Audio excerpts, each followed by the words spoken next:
Voltando à nossa aula de hoje, vocês estavam me ouvindo? Agora sim, Não, agora estou lhe escutando. Tá, mas vocês chegaram a ouvir a apresentação do Moodle ou não? Não, não, eu acabei, não faz muito Não. que entrei.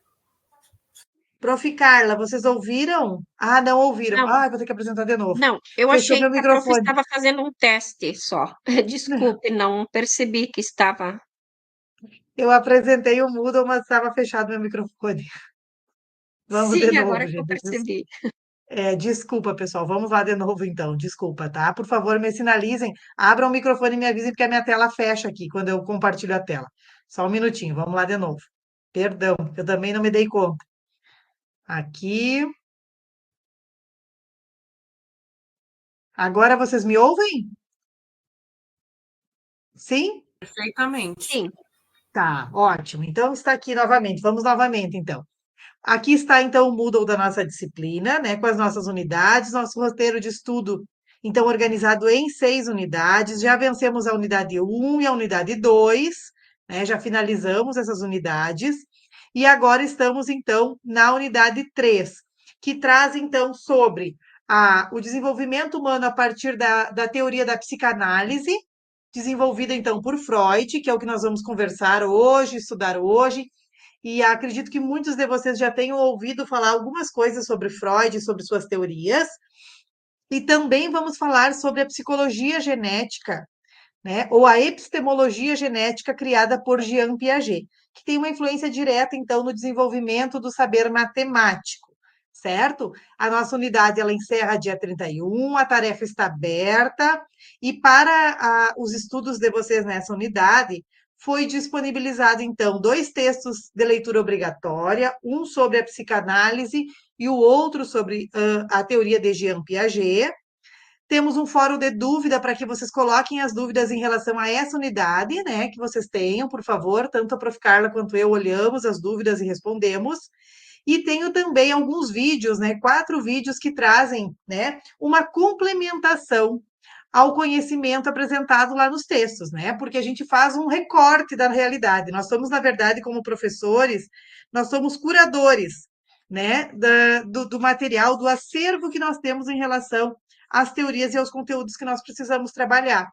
E aqui, então, a gente faz um recorte, tenta achar um autor que contemple, né, um capítulo que seja didático, que tenha essa visão didática, né, do estudo de vocês. E a gente também complementa com os vídeos de uma forma mais lúdica, mais estimulante, para que vocês também sistematizem alguns conhecimentos novos em relação aos autores e aos conteúdos que nós trabalhamos aqui. A atividade avaliativa 3, ela solicita que vocês sistematizem 5 tópicos bem objetivos sobre a influência da teoria de Piaget junto à questão do conhecimento matemático, da construção do saber matemático, né? Então, eu já tenho aqui 12 postagens, gostaria que vocês realizassem, né? Vocês têm 2 dias para finalizar a tarefa, para que a gente consiga, então, validar essa mais uma etapa desse processo de aprendizagem de vocês junto aqui à nossa unidade. E daí, então, dia 1º de novembro, iniciamos a próxima unidade, que é a nossa unidade 4, que depois, então, da aula de hoje eu vou apresentar para vocês, que também prevê um encontro síncrono, certo? Vamos para a aula de hoje, então. Alguma dúvida até aqui, pessoal? Alguém tem alguma dúvida? Tudo tranquilo? Vamos seguindo, então. Se tiverem dúvidas, por favor, apontem lá no chat ou abram o microfone de vocês. Vocês sabem que essa é uma aula síncrona, né?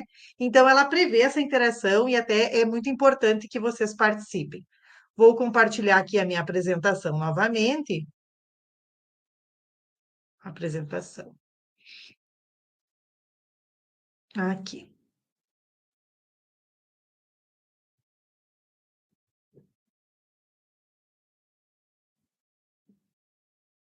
Só um minutinho que estou com problemas técnicos. Deu. Vamos lá. Então, a apresentação da aula de hoje, né? Sejam bem-vindos, então, mais uma vez. E nós estamos, então, ainda na segunda etapa da nossa ementa, né? Que fala sobre as teorias da aprendizagem. Vamos falar, então, hoje sobre duas teorias, que é a teoria da psicanálise de Freud, e que desconfigurou meu slide, porque eu deixei no PowerPoint, judiaria, e também sobre a epistemologia genética de Piaget. Deixa eu só ver. Ah, não, vamos abrir outro. Para lá. Só um minutinho, problemas técnicos.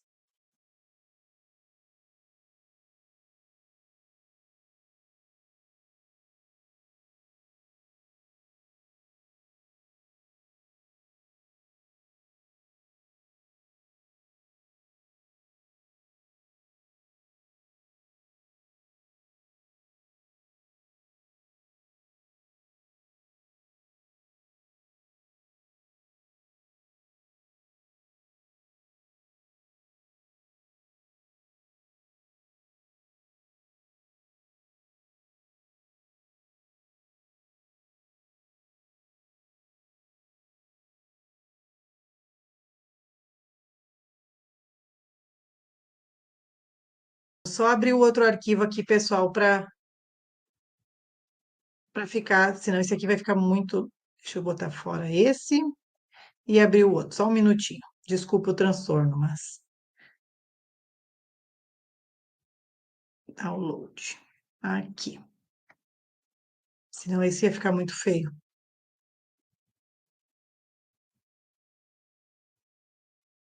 Pronto. Acho que agora deu. Receber a Tatiane que está entrando. Permitir. Vamos lá, então. Isso, então. Vamos para a teoria da psicanálise de Freud. Vocês já ouviram falar de Freud? Sigmund Freud. Muitas vezes a gente diz, né, durante o dia, que Freud explica, né? Ou só Freud explica. Alguém já ouviu falar de Freud? Vocês gostariam de participar comigo lá no chat, por exemplo? Alguém já ouviu falar de Freud? Alguém sabe quem foi Freud? Aqui tem uma foto dele, ó. Então, Freud, né, foi um estudioso da psicanálise, o criador da psicanálise, né, e que tem muitas curiosidades acerca das teorias que desenvolve. Ele foi muito mal interpretado, né, no momento em que ele trazia as suas teorias sobre a psicanálise à tona, na época, então, que ele fez a criação dessa teoria. Mas nós aqui não vamos nos deter a falar sobre as teorias ou as resistências que acontecem em relação a Freud ou a teoria da psicanálise dele. Nós vamos, segundo a ementa, né, nós precisamos aproximar a questão das teorias para o viés da aprendizagem. Então, nós vamos tentar entender o que a teoria da psicanálise de Freud traz como contribuições ou como aponta como complicadores no processo de aprendizagem. A teoria da psicanálise é uma teoria sobre a personalidade e o desenvolvimento humano. Então, criada por esse senhor, né, Freud, que está aqui a foto, e que estuda, então, principalmente a influência do inconsciente no seu comportamento. Então, Freud apontou que o indivíduo, né, digamos que a psique do indivíduo, ela é construída também pelo consciente, pelo subconsciente e pelo inconsciente. E ele trouxe à tona, a partir das suas pesquisas, a grande influência que o inconsciente tem nas nossas atitudes, nos nossos comportamentos, nas nossas ações, nas nossas escolhas, em tudo aquilo que nós fazemos, realizamos ou não realizamos em nossa vida. Né? Então, ele mostra isso. Inclusive, ele traz nesses estudos o quanto essas questões do inconsciente podem prejudicar a compreensão que nós temos das áreas do conhecimento, da realidade e de outros fatos. Essa teoria ela propõe então que muitos problemas mentais e emocionais surgem a partir dos conflitos que nós, seres humanos, temos em relação ao nosso inconsciente, né? Que são frutos, então, muitas vezes, de traumas reprimidos na nossa própria infância.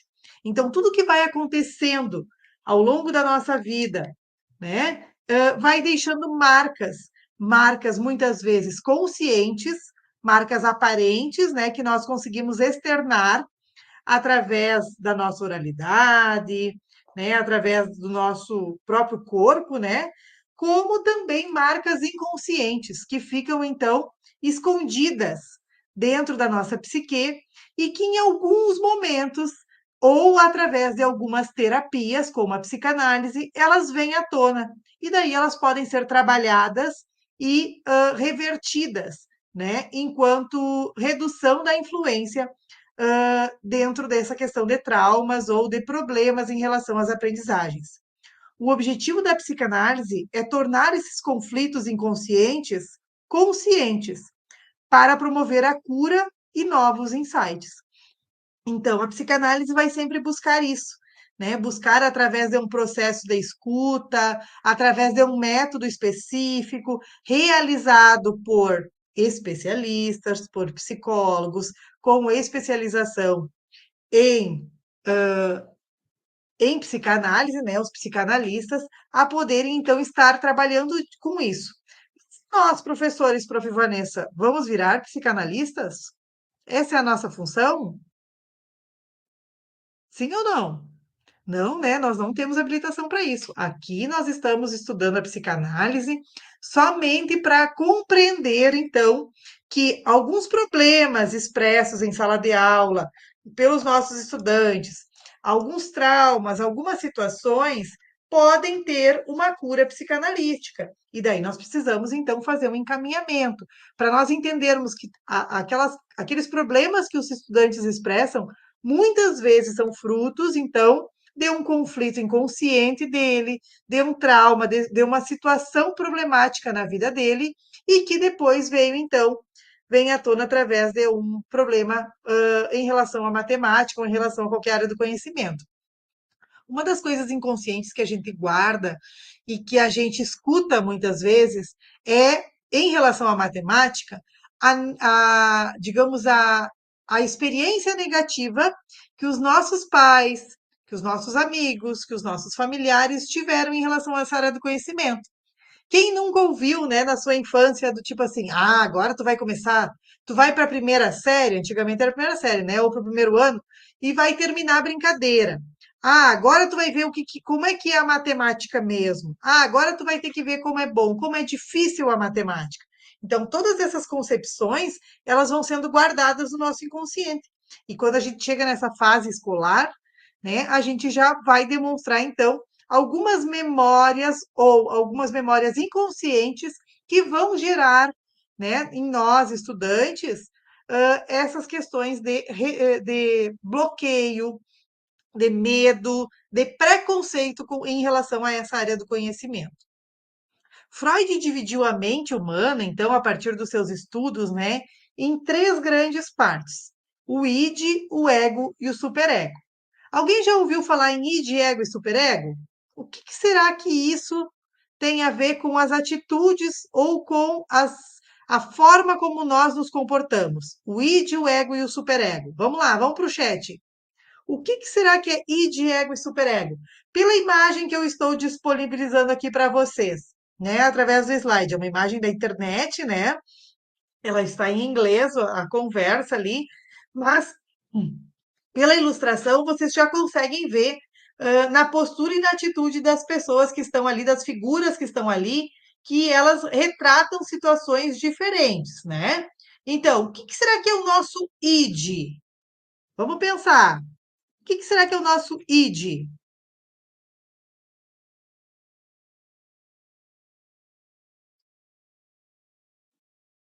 Alguém se arrisca lá no chat a participar?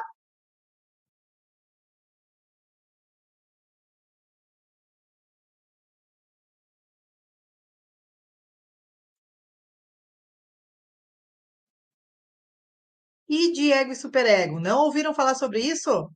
Vamos ver aqui então, ó. Depois voltamos à imagem de novo. O id é a nossa parte impulsiva e inconsciente, que busca então a satisfação do nosso prazer, né? Então, pelo id, eu faço o que eu quero da minha vida. Eu não tenho um limitador social. Eu não tenho um controle social, um controle cultural do que eu posso ou não fazer. Eu faço o que eu quiser. O ego já é uma parte, vamos voltar na imagem que fica mais fácil. Então, ó, no id, o que o menino está fazendo aqui no id? que vocês imaginam que ele está fazendo aqui no ID? Né? Ele está soltando gases, o que não pode ser feito em público, né? Então, é uma coisa que para ele é uma necessidade humana e ele quis fazer, né? E ele acha que pode fazer em qualquer lugar. Então, esse é o ID. Ele não traz para nós um limitador social. O ego é o nosso limitador social. E aqui tem como se fosse um juiz, né? Então, o ego é a parte adaptativa que interage com a realidade, desenvolvida a partir do id, né? Então, o ego, ele representa, então, a questão do que se pode fazer, né? O que se pode fazer. E o superego, né? É aquela questão, então, que vai trazer para nós, a partir do ego, que representa as regras e a moralidade, o que pode e o que não pode fazer. Então, para Freud, a nossa mente humana, a nossa psique, o id e a geração atual, talvez, muitas vezes, né? O id não poderia, né? Porque o id são aqueles impulsos que a gente tem sem o controle ou sem o, digamos, o monitoramento social do que se pode ou não se pode fazer, né? Por exemplo, eu estou com calor, eu vou sair sem roupas na rua. Isso seria o id, né? Então é aquela falta de controle total sobre os padrões que a gente tem que seguir, tá? Então é importante que a gente pense que para Freud a nossa mente humana ela é organizada dentro desses três aspectos, né? E que nós, enquanto geração que estamos aqui, né, Anderson, precisamos mostrar para os alunos, para os estudantes, para os filhos, para os familiares, o quanto essas questões morais, também apresentadas pelo superego, são importantes. Né? Porque é através dessas regras, não só de moralidade, mas eu diria que regras de sociedade, é que a gente consegue, então, conviver de forma mais harmoniosa, né? Nós não podemos fazer o que o ID nos manda o dia inteiro, ou raramente a gente consegue fazer o que o ID nos manda, né? Porque ele vai contra os preceitos da vida coletiva, da vida em sociedade, da vida humana, tá? E o ego, então, é esse controle, é esse meio termo, é essa atitude ponderada e repensada que a gente tem ao longo da nossa vida e vai construída ao longo da nossa existência. Para Freud, então, além dessa divisão de id, ego e superego, a nossa mente ela é dividida em três grandes níveis: o nível consciente, pré-consciente e inconsciente. O nível consciente é aquele, então, que lida com o momento presente, né? Com as coisas que eu lembro, que eu faço, que eu tenho consciência e que eu tenho, então, domínio no momento em que eu estou aqui. O pré-consciente é o que armazena as memórias facilmente acessíveis. Então, são coisas que eu vivenciei e que foram marcantes para a minha vida, são coisas que eu vivenciei há pouco tempo e que eu consigo acessar de forma mais rápida. Mas também, para Freud, a maior parte da nossa mente humana ela é formada pelo inconsciente. Né? O que é esse inconsciente? Ele contém os nossos desejos reprimidos, traumas e exerce uma influência muito forte na nossa personalidade e no nosso comportamento. Né? Então, a maior parte, e aqui tem também uma imagem, aqui, a nossa maior parte do nosso cérebro, então, da nossa psique, ela fica voltada, então, para esse inconsciente. Né? Então, a maior parte da mente está inconsciente, influenciando os nossos comportamentos, contendo os desejos, lembranças, impulsos que influenciam o nosso comportamento e os nossos sentimentos. Se a gente pensar no id, no ego e no superego, o nosso id fica aqui, junto ao nosso inconsciente. Né? E ele tenta, então, todo o tempo ele vai tentar também estar impulsionando as nossas formas de agir. Vamos voltar aqui para a explicação de cada um deles, então. O que é o consciente, né? É tudo aquilo que nós estamos cientes no momento presente, incluindo pensamentos, sentimentos, percepções. É a parte menos relevante da mente, pois ela é limitada ao momento atual e facilmente influenciada pelo pré-consciente e pelo inconsciente. Ela tem a função de lidar com a realidade imediata, com as coisas que eu estou organizando hoje, de tomar as decisões conscientes do meu próprio dia a dia. Já o pré-consciente, ele é uma camada intermediária, como mostra, né, a nossa imagem aqui, né? ela fica entre o inconsciente e o consciente. Mas são documentos, digamos, ficheiros de memória, né? A gente poderia dizer que a gente pode acessar, então, de forma rápida, sem muito esforço mental. Como, por exemplo, eu estudei o processo multiplicativo, né? A famosa tabuada. A minha tabuada, ela está no meu inconsciente. No momento em que alguém me pergunta, facilmente eu relembro a tabuada. Facilmente eu me lembro como eu realizo, ou eu lembro a fórmula de Bhaskara, a Bhaskara, em que eu realizo um cálculo matemático que exige, ou eu lembro da regra de três, como montar a regra de três para resolver um problema. Então, ela fica aqui no meu pré-consciente. São ficheiros de memória, né, que a gente pode dizer, que a gente consegue acessar de forma rápida. A data do nosso nascimento, o número do nosso telefone, algumas coisas que a gente não usa toda hora, não repete toda hora, mas que quando a gente precisa, a gente vai lá e resgata. Né? Ela atua como uma ponte entre o consciente e o inconsciente, permitindo que as memórias acessíveis se tornem conscientes quando for necessário. Um exemplo, lembrar do nome, do que comeu no café da manhã, das coisas, dos conteúdos do ano anterior. E muitas vezes a gente vê aqui que os alunos não lembram do que viram, né, um ano anterior, não lembram do conhecimento matemático ou das outras áreas também que tiveram em anos anteriores. Daí a gente fica pensando, será que a aprendizagem foi consciente, atingiu algum nível de aprendizagem ou não? Porque o que não está aqui no pré-consciente enquanto aprendizagem também não aconteceu, né? E o que é o nosso inconsciente? É a maior parte da nossa mente, é um reservatório de desejos, traumas, memórias reprimidas que não são de conhecimento consciente. A função, então, contém pulsões, desejos e ideias mantidas longe da consciência pelo processo de recalque. A importância para Freud, então, dessa questão do inconsciente. É a força motriz por trás de muitos dos nossos comportamentos e pensamentos e sentimentos. O inconsciente não segue a lógica do tempo e do espaço, registrando experiências de forma atemporal. O recalque pode ser quebrado e os conteúdos do inconsciente podem vir à tona de formas disfarçadas como sonhos, atos falhos ou através também da psicanálise. Então, como eu disse para vocês, muitas vezes a gente se reporta a Freud, né? Quem estuda um pouquinho de Freud, e eu sou uma estudiosa que estudei pouquinho Freud, porque sou pedagoga, não sou psicóloga nem psicanalista, né? Mas muitas vezes a gente brinca no nosso dia a dia com a questão do ato falho. O que é o ato falho? É uma palavra que às vezes a gente diz, um nome que a gente vai dizer, ou uma atitude que a gente tem que, apresenta um erro na nossa forma de memória consciente, mas que está para Freud ligada muito com o nosso inconsciente. Por exemplo, amanhã eu tenho aula na minha turma do mestrado do Prof. PT, ali no campus de Jaguari. Se eu não levasse um dos materiais, um dos livros que eu vou ocupar para dar a minha aula amanhã, eu posso dizer que é um ato falho. Eu não gosto de trabalhar com determinado autor, então foi um ato falho do meu inconsciente deixar esse livro em casa. Então a gente brinca muito isso, né? Atos falhos de Freud, né? Muitas vezes a gente vai chamar um colega e chama pelo outro nome e diz, um ato falho, porque tu queria que inconscientemente quem estivesse aqui trabalhando contigo fosse fulana e não fulana. Então, a gente brinca muito com essa situação dentro do nosso cotidiano, né? E ainda a gente justifica, Freud explica, quando a gente realiza um ato falho, um ato consciente que se torna consciente, né? Um erro desses é porque ele está no nosso consciente.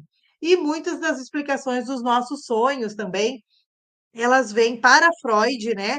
Como quando a gente dorme, quando a gente entra num determinado estágio do nosso sono, a gente consegue vivenciar pelo inconsciente coisas que conscientemente ou que no mundo real o nosso ego e o nosso superego não permitem. Né? Então a gente faz nos sonhos o que a gente não consegue fazer na vida real. E muitas vezes a gente tem sonhos, né, escabrosos, com pessoas, com situações, e que a gente acorda e pensa: meu Deus, eu matei fulano. Então Freud usa isso como quem diz: tu gostaria realmente de matar fulano, mas tu sabe que tu não pode. Né? Então essas são as teorias de Freud, por isso tanta resistência em relação ao seu nome. Então, aqui a imagem eu volto novamente, né, destacando para vocês que o inconsciente, que é essas questões que vêm à tona, segundo Freud, pelos atos falhos e pela questão dos sonhos e pela questão da psicanálise, né? A psicanálise consegue resgatar esse inconsciente e tornar ele consciente para que ele resolva os traumas, as limitações, né? Os problemas que os indivíduos representam em relação a isso. E o que é a psicanálise, então? A gente pode sintetizar que essa psicanálise tem realmente a ver com a questão da aprendizagem, aonde realmente essa psicanálise influencia na aprendizagem, né? A psicanálise freudiana vê a aprendizagem como um processo intrinsecamente ligado às relações humanas, especialmente na relação entre o professor e o aluno, mediada por conceitos como transferência e contratransferência. Então, a psicanálise, né, e Freud destaca muito que o papel do professor e a relação que o professor mantém com o seu aluno, ela pode repercutir, sim, né, nessa necessidade ou não de superação de traumas, né, nessa necessidade de superar essas questões inconscientes, né, de trabalhar com o id, com o ego e com o superego do aluno, né, tentando também trazer esses limitadores sociais. Eu não gosto da palavra moral como ele usa ali, né? Eu prefiro sociais e coletivas, pensando na realidade que nós vivenciamos hoje, né? E pensando, inclusive, no conceito do que é moral, né? O que é moral ou imoral para alguém, né? Nós temos uma questão muito ampla aí. Então, Freud traz essas questões, que as relações humanas entre professor e aluno, elas são decisivas nesse controle do id, do ego e do superego, e também nessa reverberação de traumas ou não em relação às situações de aprendizagem. Que o aprendizagem ele não se restringe à troca de conhecimento, mas envolve muito uma experiência afetiva e inconsciente, né? Então, o aluno não aprende somente aquilo que ele quer, né? Ele possui sim limitações, ele possui, digamos, resquícios de traumas no seu inconsciente, e isso vai estar então trazendo empecilhos, trazendo ou empecilhos ou potencialidades para a sua aprendizagem. E os desejos e sentimentos do aluno e do professor moldam, então, esse processo educativo, tanto do professor quanto do aluno, porque ao mesmo tempo que o aluno possui, né, que o estudante possui essa questão dos traumas e das restrições em relação a certas áreas do conhecimento ou a certos conteúdos, o professor também tem, né? Nós sabemos que também nós temos. Apesar da gente ter uma admiração muito grande às áreas do conhecimento que a gente trabalha, e a diferentes áreas do conhecimento, nem sempre a gente gosta de tudo. E isso, de forma inconsciente, muitas vezes a gente transmite através das nossas atitudes, e não do conhecimento, mas das atitudes, né? E da forma como a gente fala ou se expressa para os nossos estudantes. Ainda ele destaca que a aprendizagem é vista como um ato relacional, né? Onde a dinâmica entre aluno e professor é fundamental. Que o professor funciona como uma figura de autoridade que evoca, então, reações emocionais inconscientes no aluno, em uma espécie de redição de relações passadas. E isso também é bem importante, né? Quando ele destaca essa ênfase na questão, na relação professor-aluno, a gente se remete também muitas questões a traumas que os alunos podem possuir inconscientemente já, né? Relacionadas às questões de autoridade e autoritarismo, né? Que não é autoridade, mas a questão do autoritarismo, da prepotência, de outras formas, outras edições, então, dos seus processos educacionais, e que podem, então, trazer essas lembranças, esses bloqueios, esses traumas aos nossos estudantes. Certo? Então, esses são, então, os aspectos mais importantes da teoria da psicanálise para vocês junto ao campo educacional, junto às questões de aprendizagem, tá bom? Passamos então agora a falar sobre a epistemologia genética de Piaget, Jean Piaget. Gostaria de saber também aqui no chat se vocês já ouviram falar sobre Jean Piaget. Coloquei uma foto ali do Piaget, né? Um famoso educador, uma expressão, então, das teorias cognitivistas, né? Então, o primeiro cognitivista renomado que traz, então, experiências e sua teoria em relação ao desenvolvimento da aprendizagem a partir de um olhar construtivo, né? Piaget, então, ele foi o criador, né, um expoente para a expressão construção do conhecimento, né? Ele é uma referência na área da pedagogia, a Prof. Carla também pedagoga, né? Deve lembrar de todas as suas aulas e seus estudos que realizou sobre Piaget. Ele traz muitas aproximações e também diferenciações em relação às teorias de Vygotsky, né? Que também é um grande expoente da área da educação, da área do ensino, da área da pedagogia. Mas hoje, então, a nossa aula segue agora com Piaget e o nosso próximo encontro, dia 5/11, vai ser sobre Vygotsky, tá? Mas pensando na epistemologia genética de Piaget. O que é essa teoria, né? Piaget estuda como o conhecimento é construído pelo indivíduo. Vocês lembram lá no nosso segundo encontro que nós falamos sobre o comportamentalismo, né, de Skinner e sobre o humanismo de Rogers. Freud, ele não se encaixa nem como humanista, nem como comportamentalista, nem como behaviorista. Né? Por isso que eu não fiz essa classificação para ele. Alguns autores classificam Freud, que foi o estudioso que nós vimos né, agora há minutos atrás, alguns autores classificam Freud como um humanista, né? Por ter essa relação da questão da psique e dos vínculos, né, entre professor e aluno, mas não é uma unanimidade, então por isso que eu não trago esse rótulo para ele nesse momento. Mas trago sim um rótulo aqui a Piaget, né? Ele é um cognitivista nato, né? Ele é um grande expoente do cognitivismo, que traz, então, essa questão da construção do conhecimento. Ele entende, então, que o cérebro humano, a psique humana, dentro dela acontece, então, um processo de construção do conhecimento, né? Através, então, das estruturas mentais que são desenvolvidas ali pelo indivíduo. E essa epistemologia genética, ela foi um termo, então, criado por Piaget para descrever esse processo de construção do conhecimento, superando, então, as questões apresentadas lá pelo behaviorismo, né, que o conhecimento é inato ou que o conhecimento é adquirido é empirista. Tá? Então, ele traz muito forte isso, essa questão de que a criança, o indivíduo, e não só a criança, mas o indivíduo, ele constrói o seu conhecimento através das suas interações com o meio.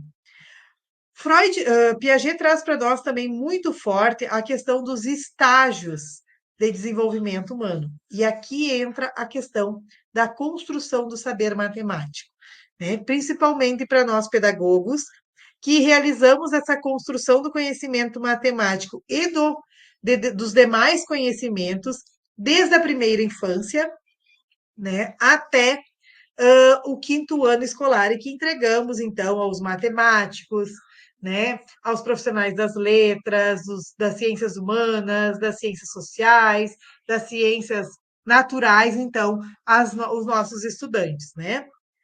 A partir disso, então, a partir desses estágios sequenciais do desenvolvimento, Piaget conseguiu nos mostrar, e ele não desenvolveu isso a partir do nada, né? Ele desenvolveu isso em estudos que ele fez, estudos clínicos que ele fez com crianças, né, com seus filhos e com outras crianças, né, fazendo experimentações em loco e registros disso, para provar que as crianças passam por estágios de desenvolvimento. E esses estágios têm alguns pressupostos importantes que devem ser levados em consideração, né, que precisam ser levados em consideração por nós, professores, então, para a organização didática das nossas aulas. Tá? E esses estágios, eles não se resumem somente à infância ou somente aos anos iniciais.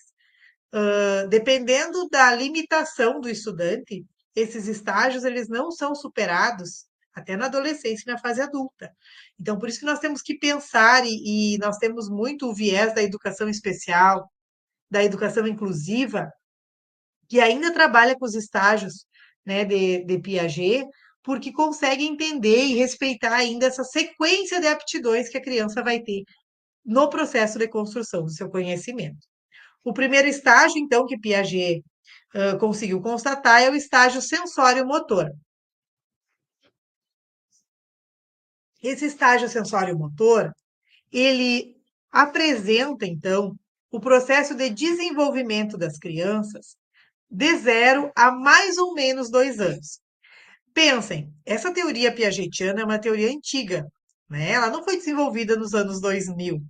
Então, a questão da faixa etária nunca foi também totalmente arbitrária, né? A questão da faixa etária, ela é flexível aos grupos e às crianças que nós temos. Antes da gente começar a falar, até é bom nós fazermos um adendo sobre isso.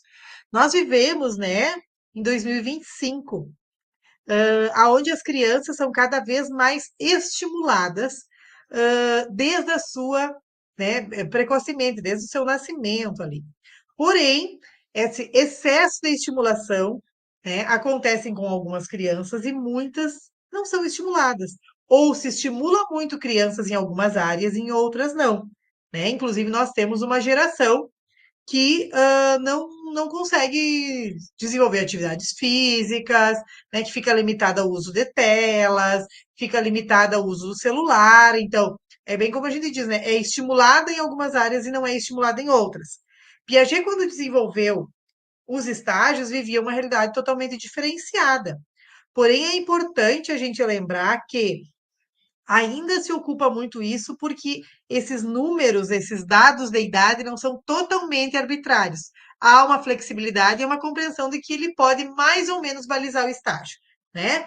O estágio sensório-motor, então, vai do 0 aos 2 anos, é expresso, então, quando a criança aprende através dos sentidos e movimentos a explorar o seu mundo, a sua interação direta com o ambiente, experimentando reflexos e desenvolvimento da sua percepção de objetos e do próprio corpo. Uma característica importante nisso é a busca pela permanência do objeto, que surge então gradualmente. Então, são as primeiras interações da criança, né? Com o seu corpo e com o mundo externo. Né? Então, envolve então aquela questão das primeiras formas de interação, onde a criança precisa pegar tudo, interagir, botar tudo na boca, né? Mexer, criar, botar a mão, ver o sorriso, imitar. O estágio pré-operacional, que vai dos 2 aos 7 anos. A criança aqui começa a pensar simbolicamente, usando palavras e imagens para representar objetos. Então, no pré-operacional, que a criança começa, então, a usar a linguagem, esse simbólico, né? É o uso dos símbolos que também Vygotsky vai trazer para nós, né?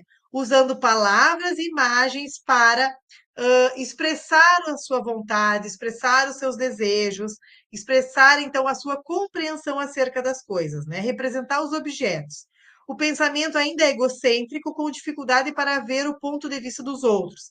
É muito voltado para o concreto, mas há um grande avanço na linguagem, no brincar e no fazer conta. O que seria esse pensamento egocêntrico? É aquela fase que nós temos, né, que as crianças não conseguem dividir os seus objetos com os outros. Eles vivem no mundo ainda deles, egocêntrico, né, e vem da palavra egoísta, né, da palavra ergo também, que é sua, né, em que a criança, então, acha que todos os objetos são seus e não consegue dividir, não consegue compartilhar, não consegue dividir a mãe com o irmão, não consegue dividir o pai, não consegue dividir os brinquedos na escola com os colegas, e que, então, esse processo de interação do professor tem que estar proporcionando isso. E é voltado para o concreto por quê? Porque apesar da criança estar iniciando a sua forma de pensamento simbólico, representado por sons, pela fala e pela escrita também, em alguns momentos, ela ainda necessita do objeto, né, do objeto, para ela poder ter a compreensão dos lugares, dos espaços e das interações. Agora vamos para a fase, então, da operacional concreto, dos 7 aos 12 anos. Percebam, essa primeira fase, ela pega as crianças no berçário, né? Ela abarca as crianças de 0 a 2 anos, então, que estão lá nos berçários na educação infantil. Essa fase do pré-operacional basicamente pega as crianças na educação infantil e também, né, no primeiro e segundo ano do ensino fundamental, onde as crianças estão iniciando o processo de alfabetização, sistematizando a fala, a escrita, né, e iniciando um pensamento simbólico. Já essas crianças do operacional concreto, elas vão do segundo ao sexto ano, sétimo ano. Né? Então, já abarca crianças nas quais vocês, professores da educação matemática, já vão estar trabalhando. E que nós, pedagogos, também estamos trabalhando. Crianças de 7 anos estão no segundo ano do ensino fundamental. Se eles seguirem o fluxo correto, né, ideal do processo de escolarização, certo? Então, nesse período aqui, o raciocínio ele se torna um pouco mais lógico e menos dependente da percepção direta. A criança é capaz de entender a lógica de classes, relacionamentos, compreender a reversibilidade dos sistemas e tem um raciocínio um pouco mais amadurecido.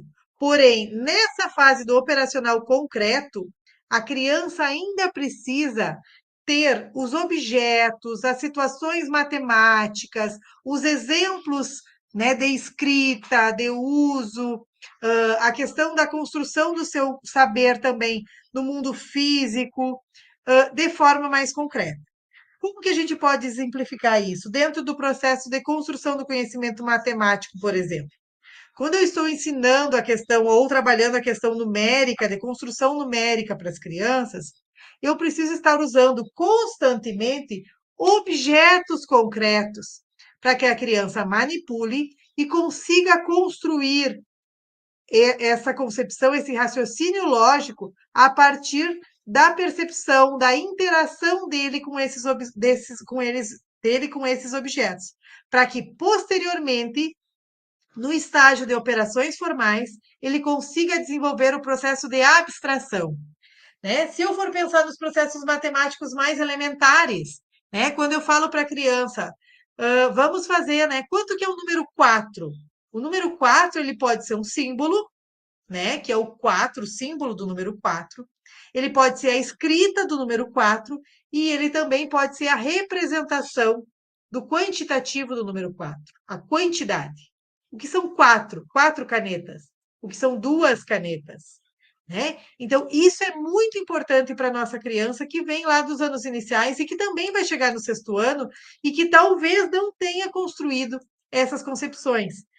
Que na criança do sexto ano, minimamente, a questão número-quantidade vai ser construída. Mas e o processo multiplicativo? O processo da divisão, né? Quando eu trabalho com questões complexas, quanto que é 3 vezes o número 2? O que é 3 vezes o número 2? 3 grupos com 2 unidades. 3 vezes o número 2. Quanto que é? Quanto que eu tenho ao todo? 6 elementos. Então, muitas vezes, para a gente poder trabalhar a sistematização, a abstração que vem aqui no operacional formal, eu preciso fazer com os estudantes a representação concreta. Primeiro, ele tem que internalizar a construção do conhecimento matemático dentro dos parâmetros concretos, né, de jogos, de manipular objetos, para depois ele conseguir construir e sistematizar para que ele memorize. Isso é muito forte dentro do processo multiplicativo. Né? Se nós olharmos a BNCC, a introdução do processo multiplicativo começa no final do segundo ano, início do terceiro ano. Né? As crianças estão aqui, nas operações concretas.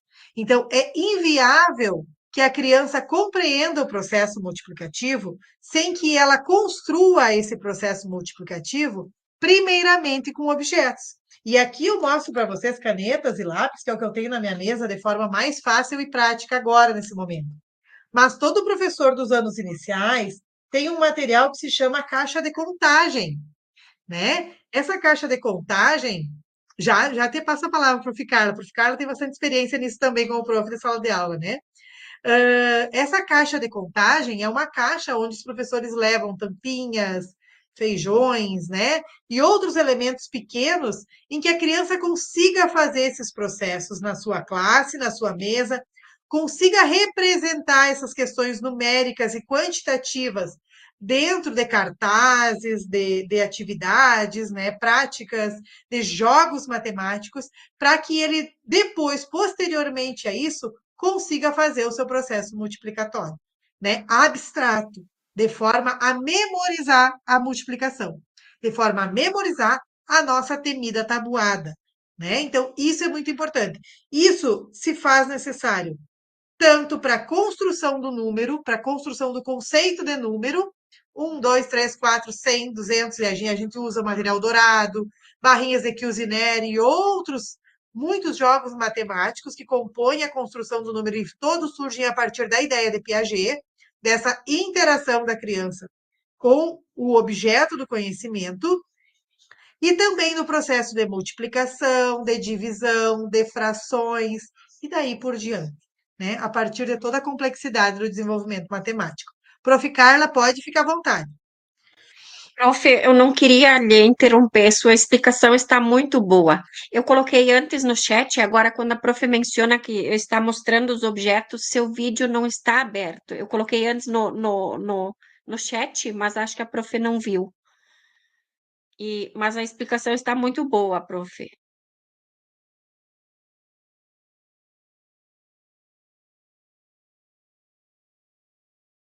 Agora apareceu, pessoal, a imagem? Agora sim, prof. Ave Maria, vamos lá de novo, então. Eu não quis lhe Vamos. interromper, daí eu escrevi no chat, mas não queria interromper a aula, que estava muito Não, boa. não tem problema. É que eu mostro as canetas, né? O que que é? Vamos para o processo multiplicativo, que era o mais significativo. Deixa eu pegar aqui. Então, o que que é o 3 vezes o 2, né? São 3 grupos, né, de 2 elementos. Então, é isso que eu preciso, né? Quando eu faço a construção do número com a criança, do que é o numeral 2, né? O número 2 é o símbolo, a escrita 2, e o que que é o 2 enquanto quantidade. Então, todos esses processos, eles precisam dos objetos. Daí que eu disse para vocês, né? Aqui eu represento como canetas, né? Mas a caixa de contagem que todo professor pedagogo tem em sala de aula e que sugiro para vocês, professores da matemática de sexto, sétimo ano, também adotem ou trabalhem com o material dourado, né? Que é um material importantíssimo, e vocês vão ver aqui nas disciplinas em que vocês têm de práticas junto à matemática, vocês vão usar o material dourado, né, que é a construção da unidade, da dezena e da centena, e que tem a venda em vários locais, né? Hoje é muito mais popular o material dourado do que na época em que eu aprendi a usar o material dourado no meu magistério, aí vocês imaginam, né? Mas é um material riquíssimo e que muitas escolas têm a caixa de material dourado, tem as barrinhas de Cuisinart e tem caixas de contagem, tem muitas coisas guardadas em salinhas ou em bibliotecas, salinhas que muitas vezes são nominadas como laboratório de matemática, mas que não tem um professor de matemática que dá muita vida para aquilo. Então, quando vocês chegarem nessas escolas para fazer seus estágios, procurem os jogos matemáticos. Muitos jogos matemáticos são enviados pelo governo estadual, pelo governo federal em grandes programas de alfabetização, matemática e de linguagem, e que ficam guardados, né, em armários, e que não às vezes não têm o uso que deveriam, e são importantíssimos para esse processo.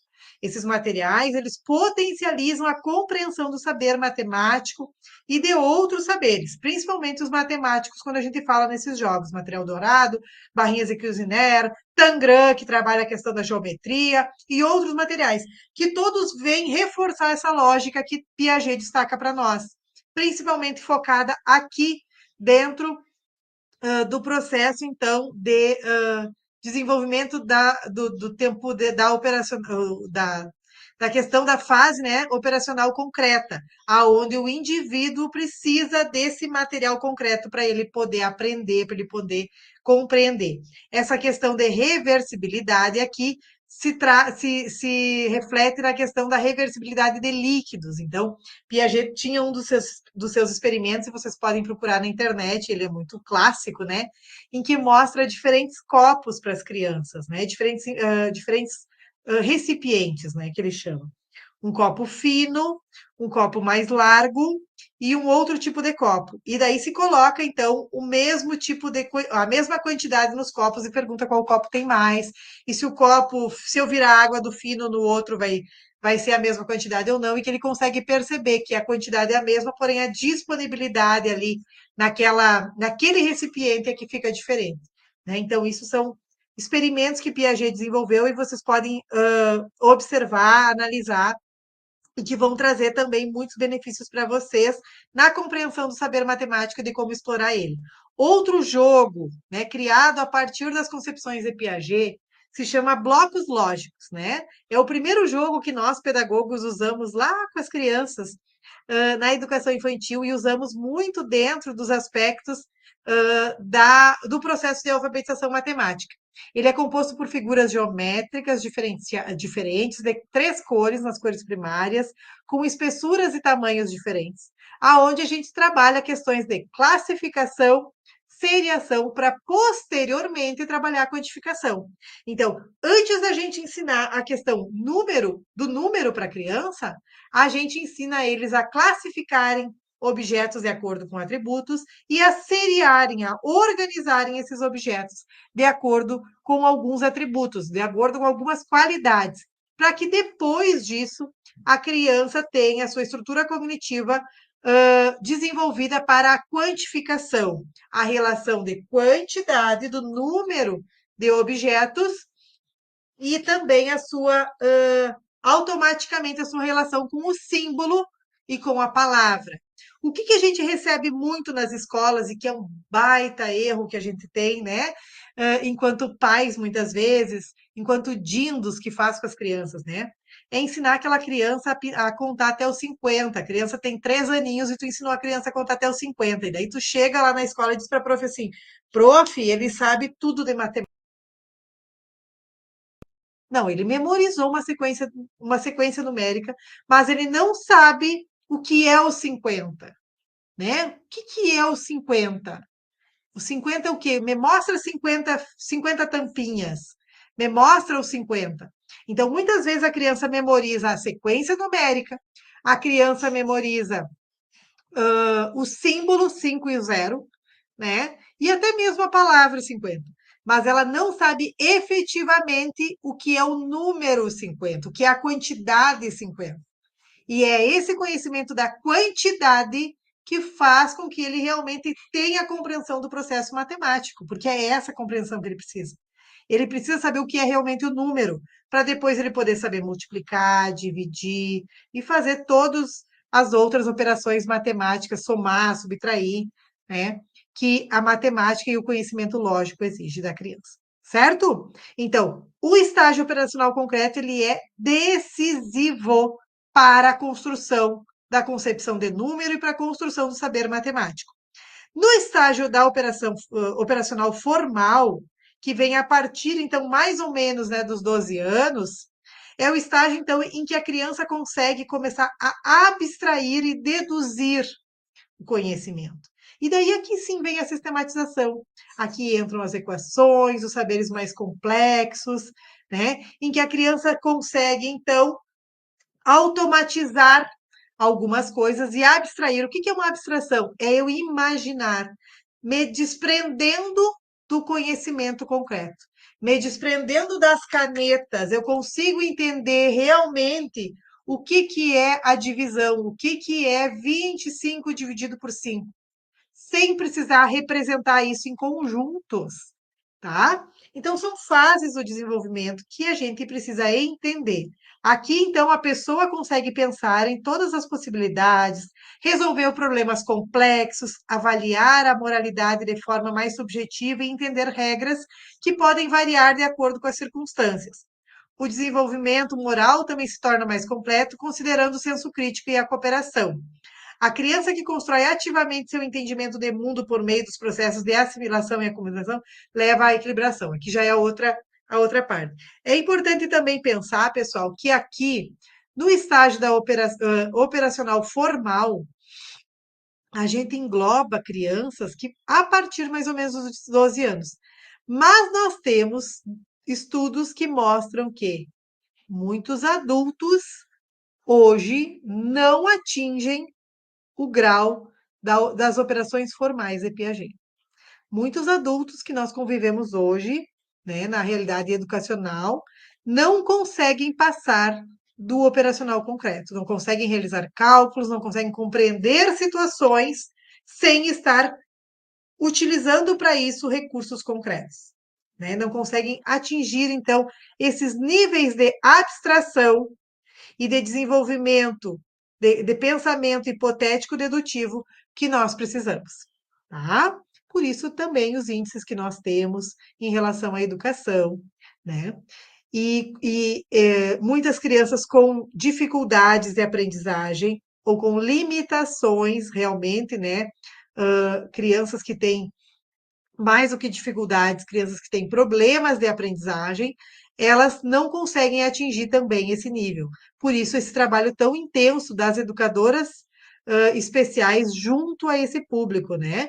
E toda sala de educador especial, dentro, né, de qualquer instituição, vai ter esses jogos que eu falei para vocês, porque elas usam, então, de forma muito apropriada, né, os jogos matemáticos para poder resgatar essas lacunas e potencializar, então, essas crianças para que elas acompanhem as fases do desenvolvimento.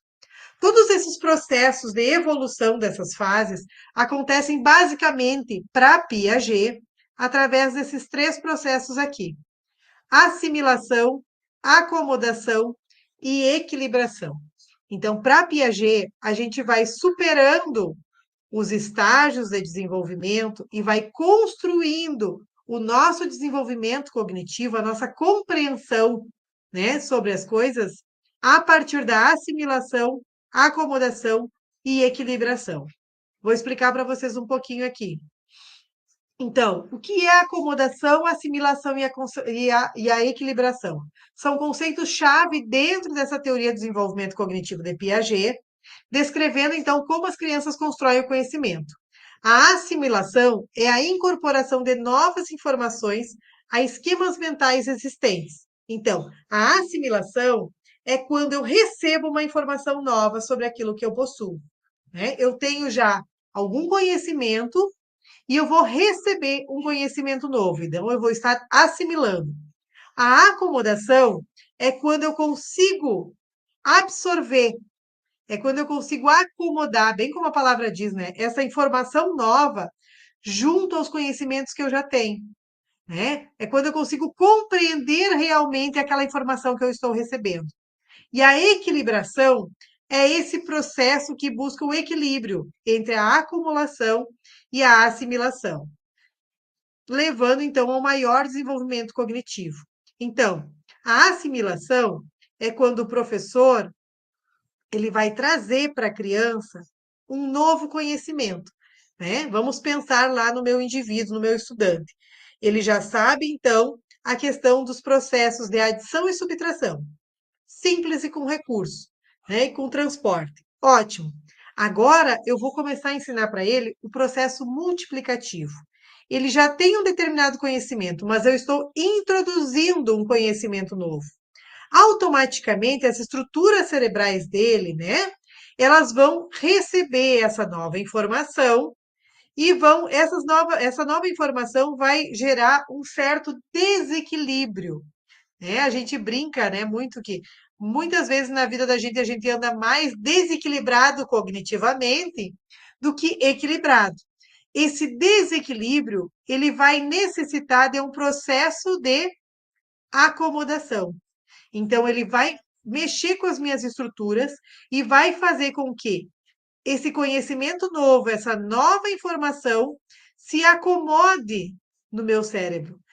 Com que eu consiga relacionar essas novas informações com as informações que eu já tenho, né? Então, eu sei a questão da quantidade, do número, da representação do número, de quanto é, como que acontece o processo multiplicatório? Agora eu vou acomodar isso no meu cérebro. Eu vou, digamos, sistematizar isso no meu cérebro. Esse processo de ida e vinda entre assimilação e acomodação, ela gera, então, a nossa equilibração, que é esse processo, então, de internalização do conhecimento.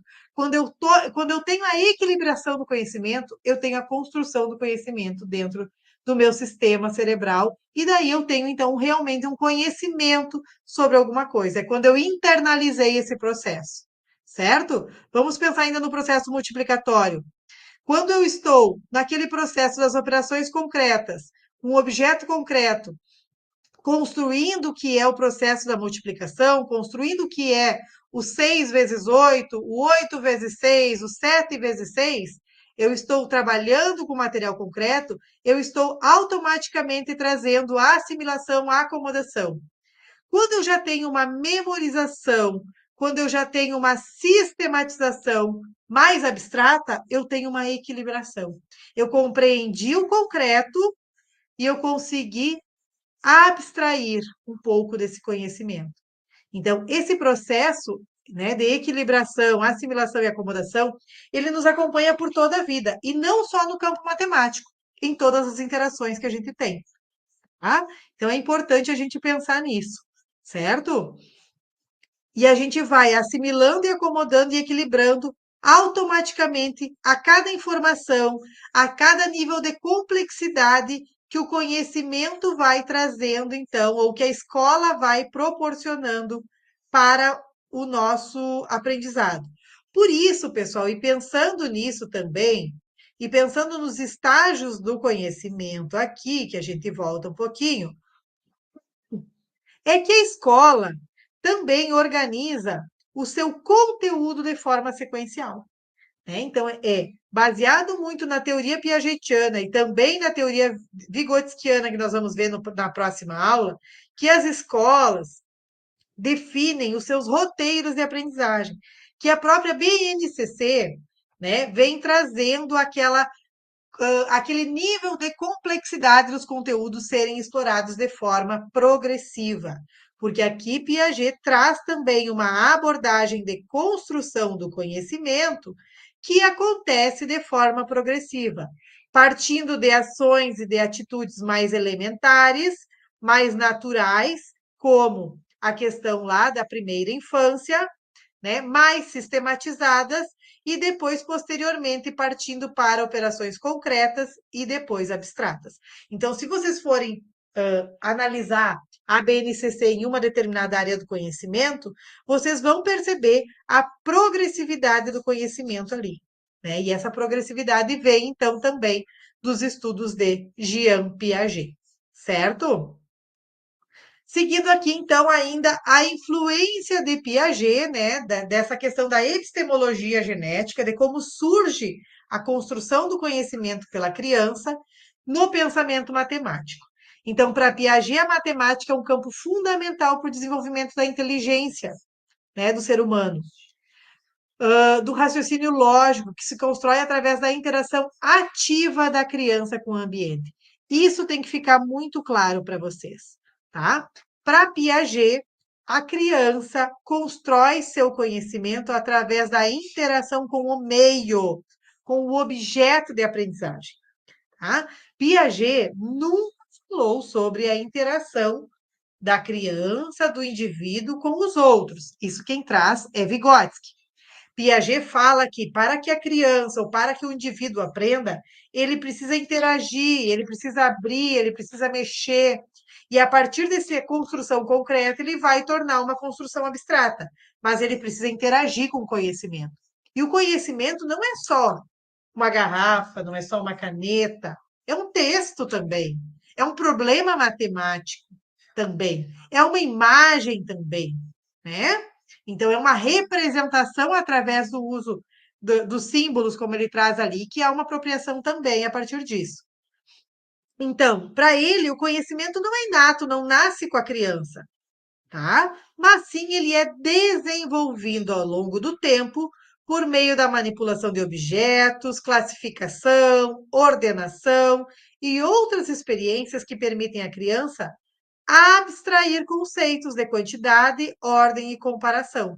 Então, inicia com a questão concreta, com a questão da organização, da classificação, da seriação, depois para a quantificação, né? E depois vai progressivamente se organizando através da abstração, né? Dos conceitos de quantidade, de ordem, de cooperação, e trazendo, então, questões mais abstratas e simbólicas dentro do campo matemático e dos outros campos também do conhecimento.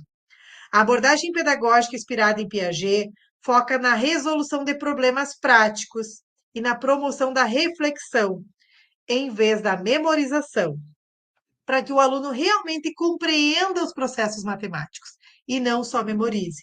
Então, a matemática da memorização, a matemática da decoreba não faz parte da matemática construtivista de Piaget e nem da matemática socio-interacionista de Vygotsky, né? Das concepções socio-interacionistas que Vygotsky traz, né? Claro que o aluno vai, em um certo momento, realizar um processo de memorização. Todos nós precisamos memorizar coisas na nossa vida que são elementares, mas não é somente essa memorização que vai garantir a nossa aprendizagem. A memorização, ela surge a partir de um processo inicial, ela é reflexo de um processo, né, concreto construído antes. Então, ela é um resultado de uma internalização abstrata do indivíduo, de uma construção do conhecimento abstrato do indivíduo. E ela não pode ser iniciada por um processo de memorização. Volto ao exemplo para vocês que muitas crianças chegam na escola, né, recitando os números e dito então pelos pais e replicado por alguns educadores que eles sabem matemática. Saber uma sequência numérica, reconhecer um símbolo matemático, um signo que é um número, não é saber matemática. Saber matemática é saber quantificar os objetos, é saber interagir com aquela quantificação, com aquela classificação, com aquela seriação, para que eu internalize o quanto é o 2, o quanto representa o 3, o quanto representa o 4, o quanto representa o 1000, né? E aqui eu trago exemplos com números pequenos, mas a gente tem, né, muitos problemas com crianças, com jovens, com adolescentes, lá do quinto, do sexto, do sétimo ano, com a representação da unidade de milhar, né, o que é o milhão, o mil, o milhão, né, o trilhão, o quadrilhão, eles não têm a noção do zero, né, de quanto aquele zero representa, do lugar posicional daquele zero. Então, tudo isso é fruto de uma matemática ensinada de forma errônea, né, desde o início de forma memorizada, que vai trazer, então, o resultado lá para as crianças nessas limitações e nessa falta de chegar, então, naquele nível que a gente precisa que eles cheguem a partir dos 12 anos, que é as operações formais.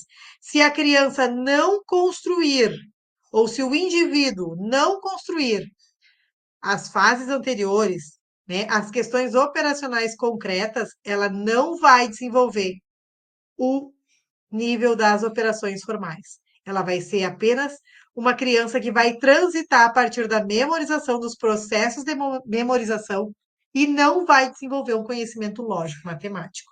Isso que diz Piaget para nós. E é isso que a gente tem que entender a partir das concepções dele. Essas são as contribuições de Piaget, então, para o campo de matemático. Além de muitas outras que vocês podem também estar relendo lá no nosso texto, certo? Então, quais são as implicações dessa teoria piagetiana, então, para o ensino, né? O que a gente pode pensar como professor?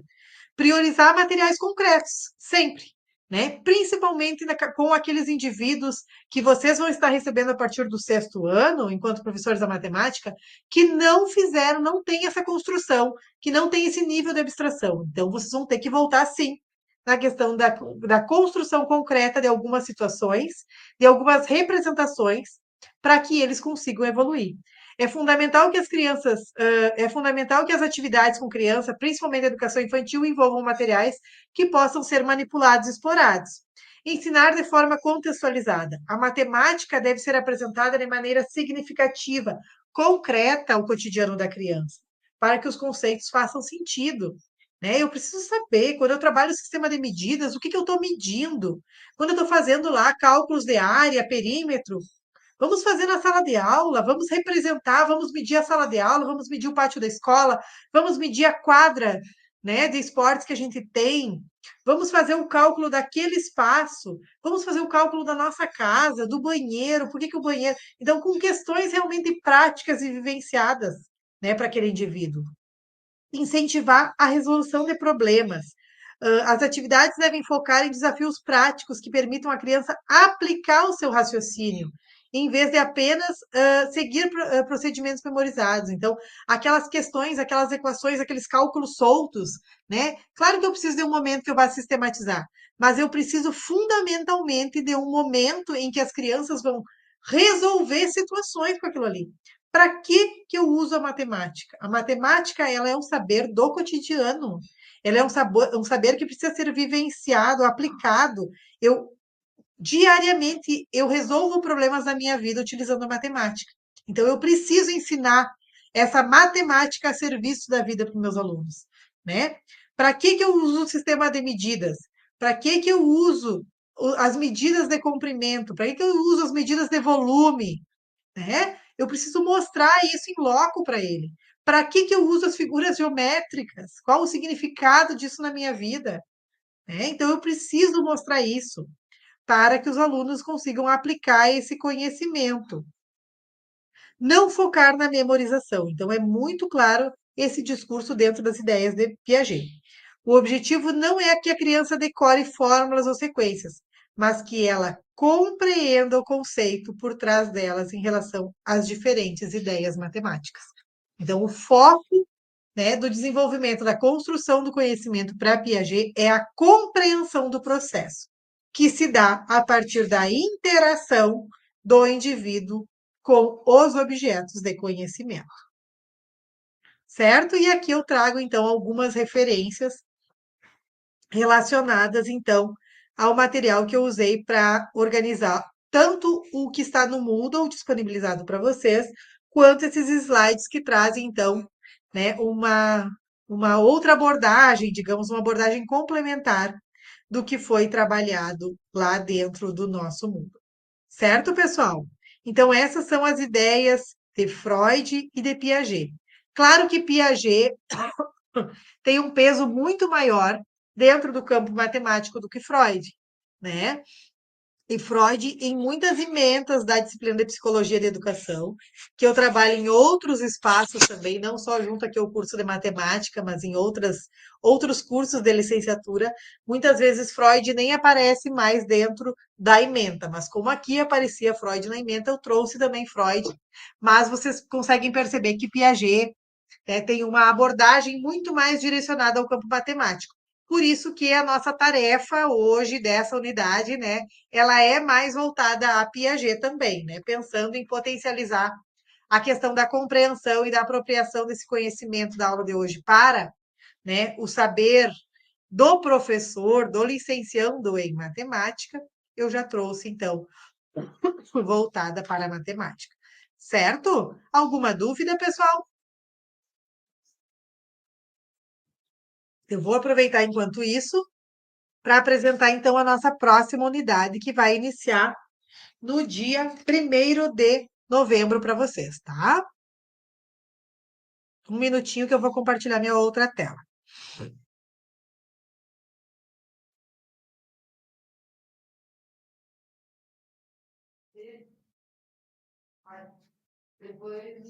Pronto, vamos então.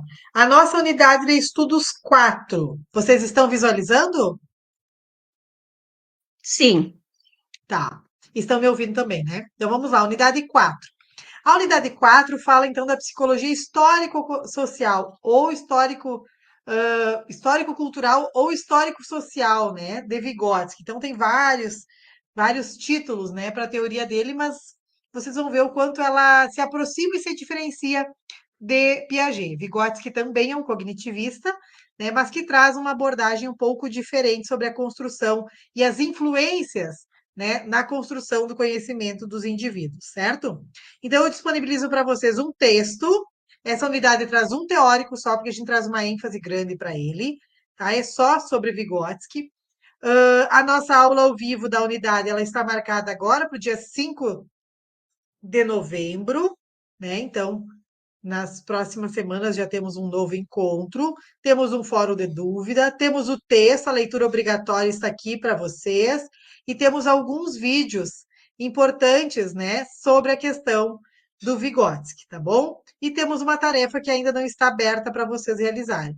O texto já está disponível, vamos abrir os vídeos também para que vocês realizem.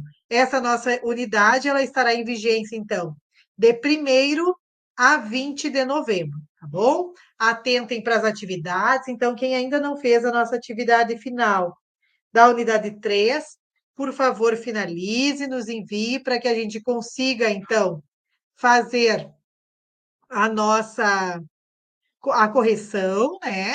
E a revisão, lançar as notas.